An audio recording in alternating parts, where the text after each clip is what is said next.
ভগবান জগন্নাথ নিজেই এক ভক্তের জন্য কেঁদেছিলেন কেন? এই কাহিনী উড়িষ্যায় নরসিংহপুর নামে এক গ্রামে। সেখানে গোবিন্দ মহাপাত্র নামে এক বৃদ্ধ সেবক থাকতেন। মন্দিরে তার কোনো পদ ছিল না, কোনো অধিকার ছিল না।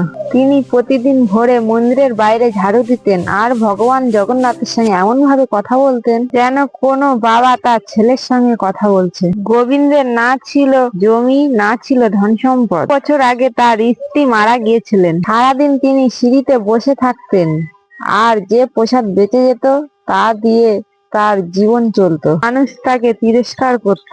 যদি ভগবান সত্যি তোমার আপন হন তবে তোমাকে এত কেন গরিব করে রেখেছেন? রথযাত্রার আগে মন্দিরে বিশেষ মহাভোগ প্রস্তুত হচ্ছিল। সেই রাতে ভয়ঙ্কর ঝড় উঠলো। পরের দিন সকালে যখন মন্দিরের দ্বার খোলা হলো, দেখা গেল মহাভোগের একটি অংশ নেই। কোনো তদন্ত ছাড়াই সন্দেহ সরাসরি পড়ে গেল গোবিন্দের উপর। রাজ্যের সিপাহীরা তাকে ধরে আনলো। মন্দিরের সামনে তার অপমান হলো। লোকজন ভিড় করে তামাশা দেখতে লাগলো। লাঠির আঘাতে বৃদ্ধের শরীর কেঁপে উঠলো, কিন্তু তার মুখ থেকে বেরোলো শুধু একটাই শব্দ, জয় জগন্নাথ, জয় আমার ছেলে। সেই মুহূর্তে মন্দিরের দৃঢ় গর্ভে স্থাপিত হলো ভগবান জগন্নাথের কাঠের প্রতিমা থেকে জলধারা প্রবাহিত হতে লাগলো। পুরোহিতরা দৌড়ে এসে দেখলেন প্রভুর চোখ থেকে অশ্রু ঝরছে। পুরো মন্দির স্তব্ধ হয়ে গেল। সেই রাতেই রাজা গজপতি মহারাজ স্বপ্ন দেখলেন। স্বপ্নে ভগবান জগন্নাথ বললেন, যাকে তোমরা চোর ভেবেছ সে আমার সেবক নয়, সে আমার পিতা। রাজা ঘাবড়ে উঠে সঙ্গে সঙ্গে জেগে উঠলেন। তৎক্ষণাৎ গোবিন্দকে মুক্ত করা হলো।